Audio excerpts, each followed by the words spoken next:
Hi, my name is Jan Benham, founder of the Institute of Aromatherapy and Aroma Shoppe, and I want to welcome you to the world of aromatherapy. So this podcast is based upon the one-day workshop that I have been giving for the past 30 years, and it's just an overview before we go into the details about each aspect of aromatherapy. It has grown a lot over the after the last 20 years in the education, from being just a 3-day course to being a 200-hour course or even a year full-time. So what is aromatherapy? Well, aromatherapy is also known as smell therapy.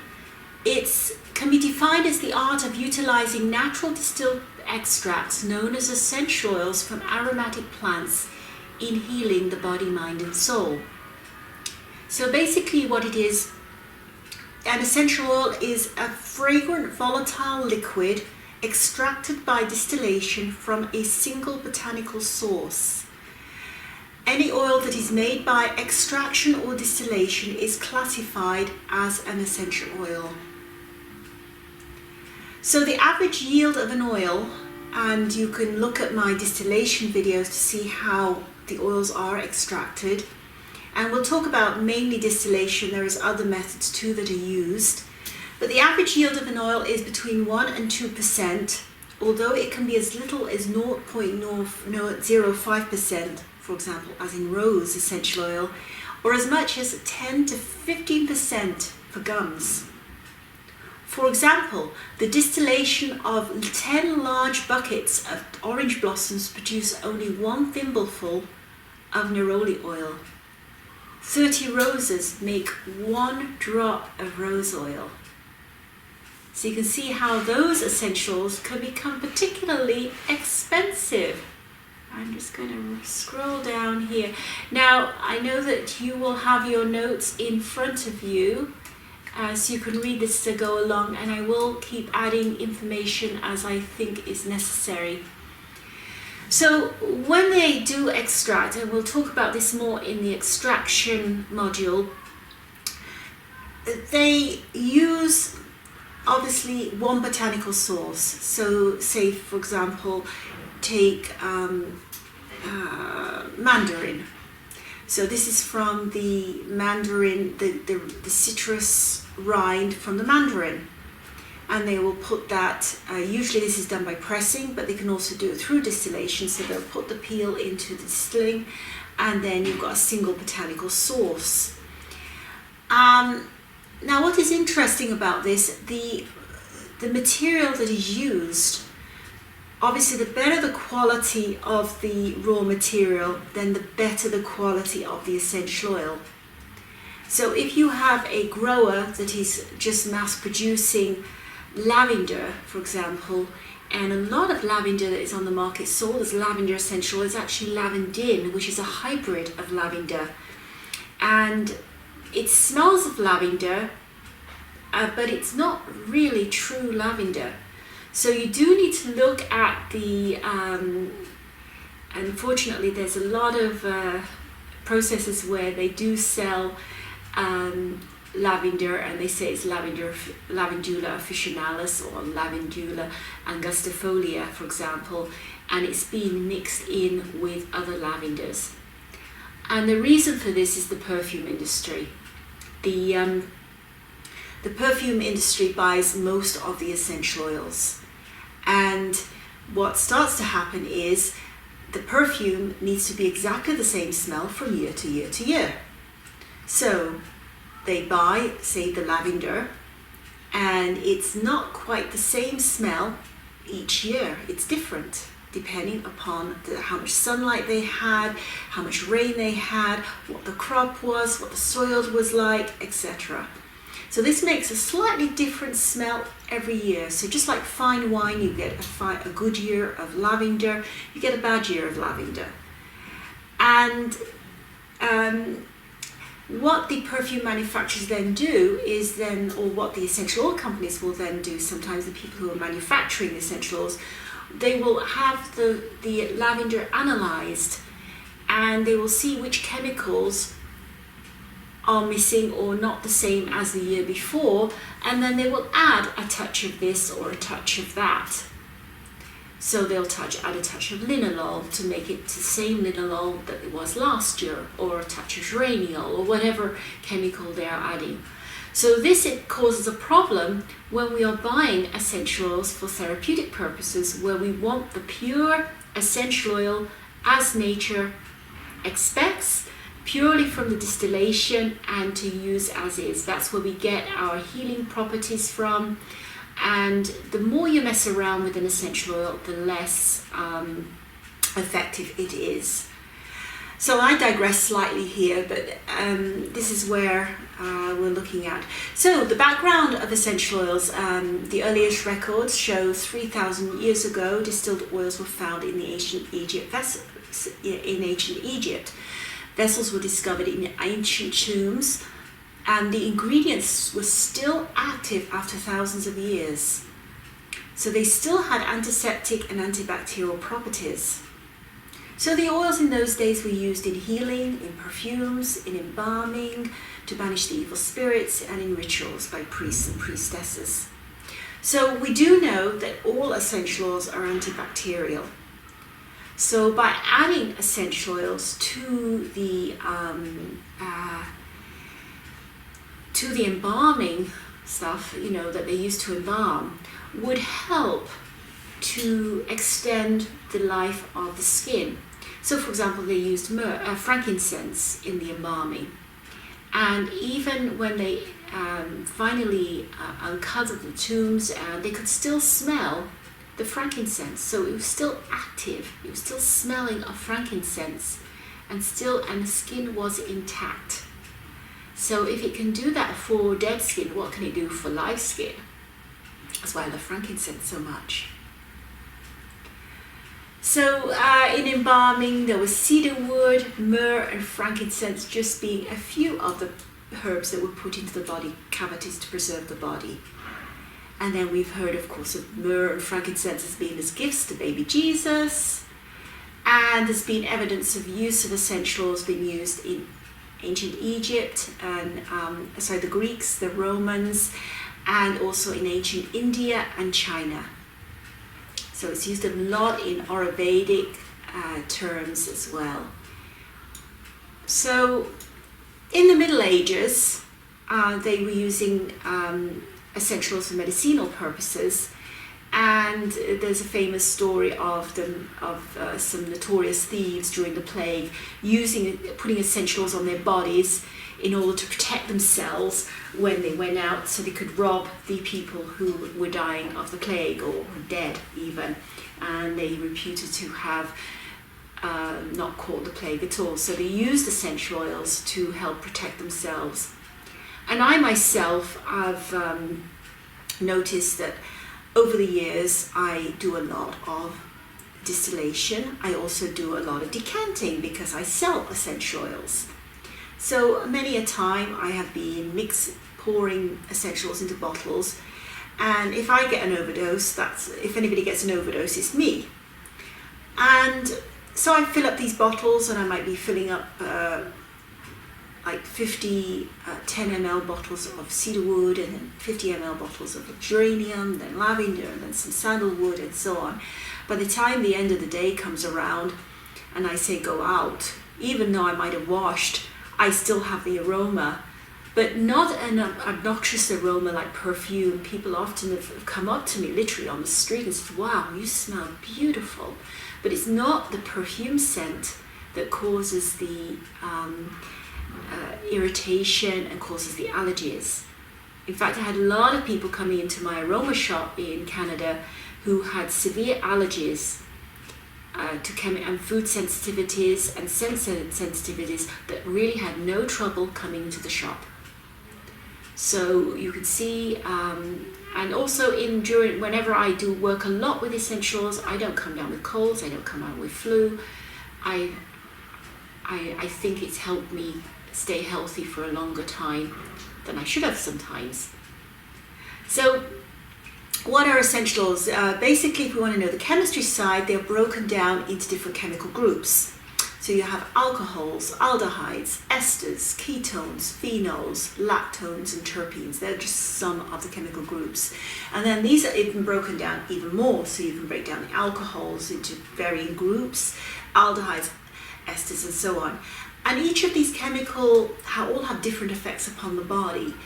I also said that I count the chemicals, see them as personalities.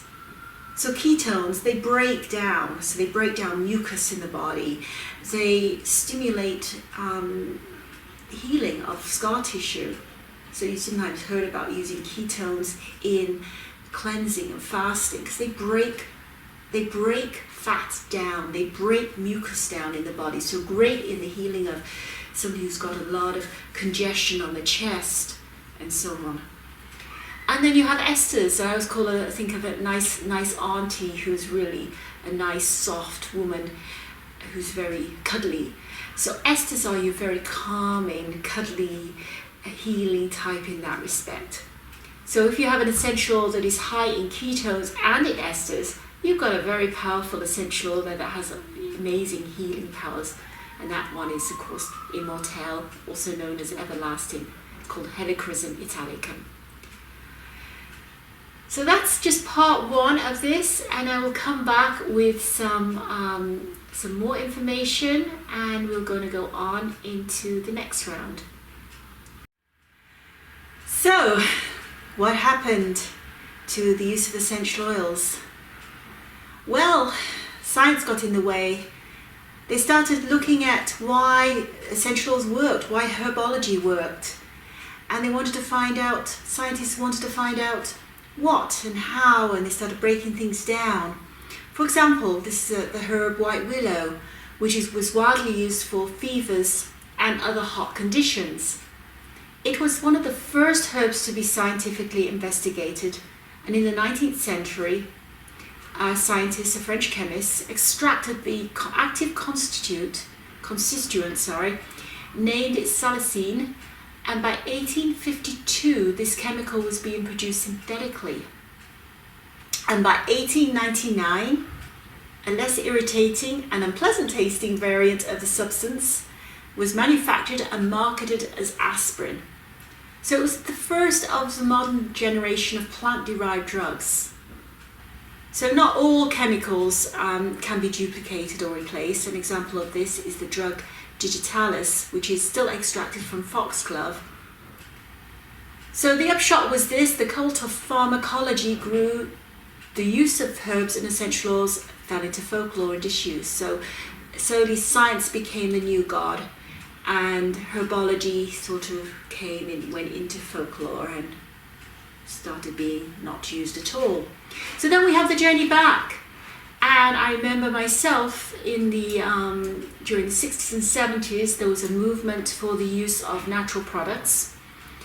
And I remember going into the health food stores in the 70s, and they were pretty musty places, and I was very fascinated by them myself. And alternative medicines were very much in the back burner. Everyone was into, you go to the doctor, you get this for that. When I trained as a reflexologist and aromatherapist, it was very unusual. And, even the use of nutrition, they said nothing that you eat is going to make any difference to the health of your body. That's what doctors were telling everybody, and that's what most people, and doctors believe that. So I remember trying to get my parents to change their nutrition habits of having the white processed sliced bread that you could get in the 60s and 70s, or 70s anyways. And they said, oh no, we like our white bread. And then they got into margarine, and I always loved butter, and I didn't like margarine. There was no way I was going to change to margarine, so I hate my butter. And everybody else looked at me like I was crazy. And so the world of processed food came into being, not just medicines, but everywhere. So people were eating these potluck dinners, things out of tins, and getting away from whole foods, whole medicines. So herbology started making a little bit of a comeback, and to the point where now it's started to become more mainstream now, which is incredible. So who contributed to the growth of aromatherapy? Well, we have Jean Valnet, who during the Second World War he was a doctor on the field, which might have even been the First World War. He was on the field where there was horrific injuries, and they ran out of medicines. So he started treating the people with the essentials from the perfume factories, because they were in France, and he discovered the incredible healing effects that these essentials had. So he made it his lifelong mission and study to start using essential oils, and he basically started the whole medical fraction of using aromatherapy. So I remember going in the early 90s to France, to Paris, and asking to see an aromatherapist, and they said, oh, you want to see a doctor? So to be an aromatherapist in France back then, you had to be a medical doctor, because they used to give injections of essential oils. They used to prescribe internal use of essential oils. So that was where the medical side of aromatherapy came about. And then we have what I call the holistic side, the massage side, where we have Robert Tisserand, who wrote the book, The Art of Aromatherapy, which was the first book of aromatherapy I read back in 1978. It came out in 1977. And that got my interest, because I was interested in herbology. And I thought, this is a nice way, you've got, instead of making tinctures and everything else and being a bit lazy, I could buy just a bottle of lavender essential oil, put a few drops in my cream, apply it to my skin or wherever the injury was, if I had arthritis or aches and pains, job done.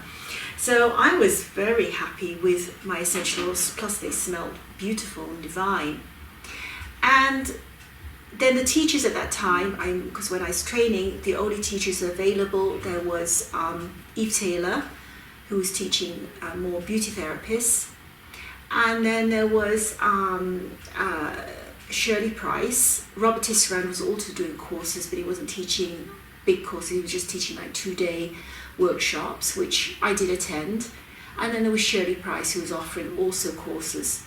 And they were only taught to people already in the field, like you had to be already doing body work or become a nurse or a physiotherapist in order to be learning. So that was kind of where we started to get coming back. And when I started out as an aromatherapist myself, I would think I was the only one in a 100-mile radius. So other fathers, I call my grandfather or grandmother of aromatherapy. You've got Jean Valnet, who did research on the internal use of essential oils, and then you have Madame Murray, who was in the UK at the time. This is in the 30s. She wrote a book called The Secret of Life and Youth, and she discovered that if you applied essential oils onto the skin, they would be absorbed into the body. So she documented that, and she said, look, if you apply them on the skin, and that was the birth really of the English holistic aromatherapy. So you have kind of like two main uses: holistic aromatherapy, which is the hands-on therapy, employing the use of essential oils and massage. So you take also mental and physical and emotional conditions are all taken into account here. Then you have the medical clinical aromatherapy. My scarf is coming off, which is the uses of essentials internally as drugs and or medication. And now what we have, which I was one of the instigators of, is aesthetic aromatherapy, which is used specifically for beauty treatments, skin problems, cellulite reduction, etc. So used in holistic skincare. So how does essentials work? Well, they work by entering the body through various pathways and by stimulating the circulation and healing the process of specific body parts of the body. So they generally work on the areas of where they are being eliminated. So for example, juniper berry essential oil, if you apply it through your skin, say on your face, it is eliminated through the kidneys. And guess what? Juniper berry works on the kidneys. Rosemary works through the digestion system and specifically works on the liver. So if you apply rosemary you don't have to apply it actually on the liver area. Even if you apply rosemary on your hair, mixed of course, like in a hair tonic, it will have an effect, tonifying effect on the liver. Some essential oils are eliminated through the lungs. For example, eucalyptus has effect immediately on the lungs. So it doesn't matter where you apply eucalyptus on the body, it comes out through the breath. So it affects and helps with sinus congestion, bronchial conditions, lung conditions, and so on. Essentials are also very balancing. So for example, both hyssop and ylang-ylang balance the blood pressure. Geranium helps both oily skin and dry skin. So they are balancing in their nature, which is really fascinating. So they work also, not just physiologically, but psychologically as well. So they affect the state of the mind, and where the state of the body can also be altered. So they affect a lot. And we're going to talk more about emotional conditions later on. So, storage of essential oils. They're generally kept in dark bottles, as essential oils are sensitive to light. Try to keep as little air in the bottle as possible so they don't oxygenate. Like this one needs to be, it's almost empty now, so it needs to be put into a 10 ml bottle. Keep away from fire and heat because they're extremely volatile. And in this state, they can last quite a long time. Some people have shelf life on them, but once they're mixed into a carrier oil or a carrier cream, they do need to have vitamin E added.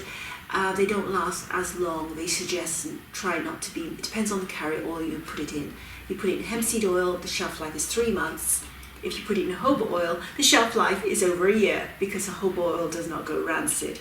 Neither does fractionated coconut oil. It's got very long shelf life. So essential oils are extremely volatile. They are absorbed into fat, not water. So that's why when you apply them on your body, they will nicely go into your body and to get into the lymphatic system. They are absorbed right into your lymphatic system, so they go right, penetrate the skin, they penetrate the dermis of the skin, whereas carrier oils only go as far as your dermis, which is the inner layer. You've got the epidermis, then you've got the dermis.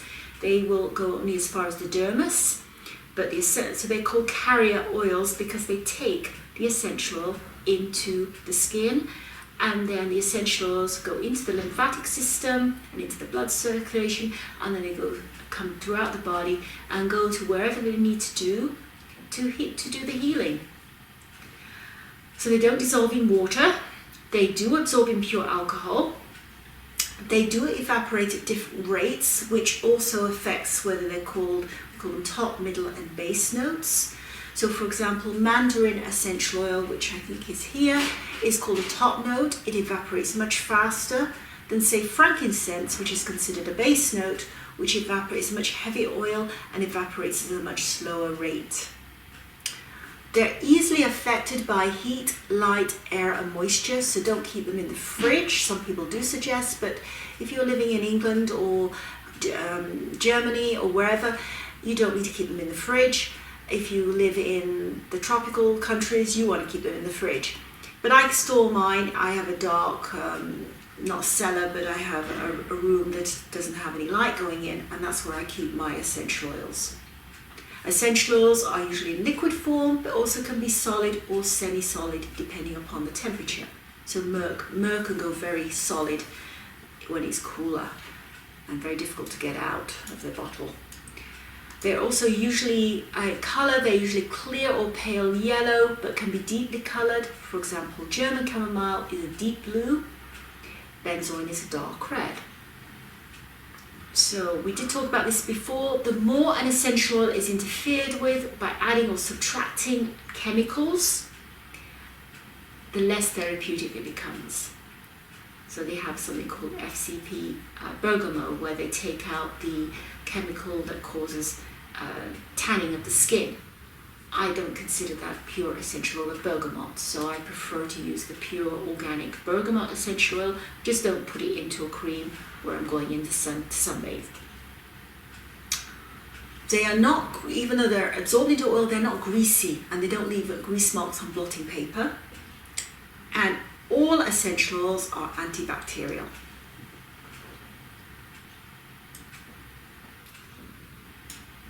Okay, so that's the end of the second part, and we will come back and discuss essential oils and how to use them, and also a quick way of mixing and blending. So how to use essential oils will be part 3 of this podcast. So see you soon.